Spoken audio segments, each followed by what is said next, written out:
Halo semuanya, selamat datang kembali di channel ini. Pernahkah kalian berpikir, gimana sih wujudnya ponsel pertama di dunia? Dan gimana caranya? Benda yang dulu cuma bisa buat telepon dan SMS, sekarang bisa jadi asisten pribadi kamera profesional dan pusat hiburan dalam satu genggaman? Hari ini, kita akan melakukan perjalanan waktu untuk mengupas tuntas sejarah perkembangan smartphone yang luar biasa. Siapkan diri kalian, karena ini akan jadi petualangan teknologi yang seru. Akar dari semua ini sebenarnya sudah ada jauh sebelum kita membayangkannya. Pada tahun 1973, seorang insinyur Motorola bernama Martin Cooper melakukan panggilan telepon seluler pertama di dunia. Ponsel yang ia gunakan Motorola Dynatec 8000 EOS, ukurannya besar banget. Beratnya hampir 1 kilogram. Dan harganya fantastis. Setara puluhan ribu dolar hari ini. Fungsinya pun sangat dasar, hanya untuk menelepon. Tapi, inilah momen bersejarah yang membuka gerbang menuju dunia nirkabel. Lompat ke tahun 1992, muncullah perangkat yang sering disebut sebagai smartphone pertama, yaitu IBM Simon Personal Communicator. Ini bukan lagi sekadar ponsel. Simon sudah punya layar sentuh monokrom, bisa mengirim dan menerima email, punya kalender, buku alamat, dan bahkan kalkulator. Walaupun belum secanggih sekarang, dan ukurannya masih bongsor. Simon adalah pionir yang menggabungkan fungsi ponsel dengan Personal Digital Assistant atau PADAO. Konsep ponsel pintar mulai terbentuk di sini. Memasuki akhir tahun 90-an dan awal 2000-an, persaingan mulai memanas. Merek-merek seperti Nokia, Ericsson, dan BlackBerry menjadi raja di pasaran.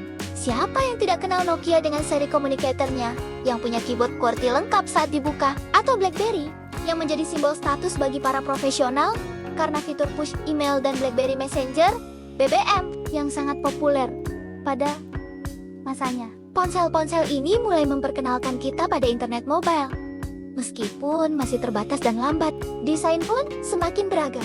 Ada yang model lipat atau flip, ada yang model geser atau slide, dan tentunya model candy bar klasik. Layar mulai berwarna, kamera mulai disematkan meski resolusinya masih sangat rendah. Dan fitur seperti pemutar MP3 dan game sederhana seperti Snake menjadi standar baru. Ponsel bukan lagi hanya alat komunikasi, tapi juga mulai menjadi alat hiburan.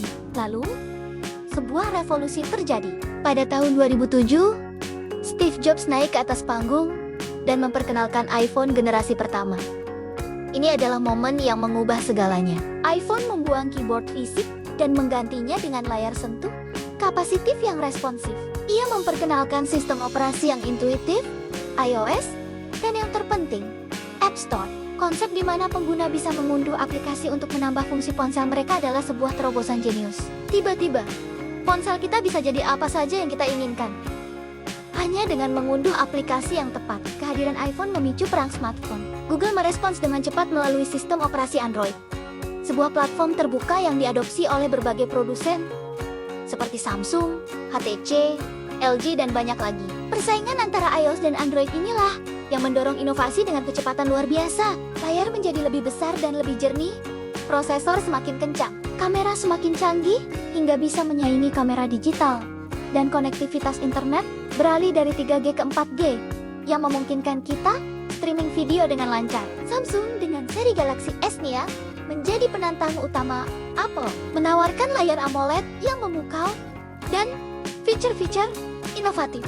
Merek-merek lain dari Tiongkok seperti Huawei, Xiaomi, dan Oppo kemudian ikut meramaikan pasar dengan menawarkan smartphone berspesifikasi tinggi dengan harga yang lebih terjangkau. Persaingan ini sangat menguntungkan kita sebagai konsumen karena kita mendapatkan teknologi yang lebih baik dengan harga yang lebih kompetitif.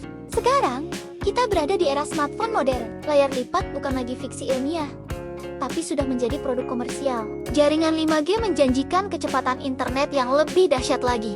Kecerdasan buatan atau AI sudah terintegrasi ke dalam hampir setiap aspek smartphone, mulai dari asisten suara yang semakin pintar, hingga kemampuan kamera yang bisa mengenali objek dan mengoptimalkan gambar secara otomatis. Fitur keamanan seperti pemindai sidik jari di dalam layar dan pengenalan wajah sudah menjadi hal yang umum. Smartphone hari ini adalah pusat dari kehidupan digital kita. Kita bekerja, belajar, bersosialisasi, berbelanja, dan mencari hiburan. Semuanya melalui perangkat kecil ini. Dari batu bata seberat 1 kilogram yang hanya bisa menelepon, hingga menjadi jendela kita menuju dunia, perjalanan smartphone adalah bukti nyata dari kecepatan inovasi manusia yang tak kenal lelah. Kira-kira, apa ya inovasi selanjutnya? Apakah smartphone akan digantikan oleh kacamata pintar atau perangkat lain? Tulis pendapat kalian di kolom komentar ya. Saya penasaran banget. Ingin tahu prediksi kalian? Terima kasih banyak sudah menonton video ini dari awal sampai akhir. Semoga informasi ini bermanfaat dan menambah wawasan kalian. Jangan lupa untuk tekan tombol like jika kalian suka, share ke teman-teman kalian, dan yang paling penting, subscribe channel ini agar tidak ketinggalan konten-konten menarik lainnya. Sampai jumpa di video selanjutnya. Tetap kreatif dan terus belajar.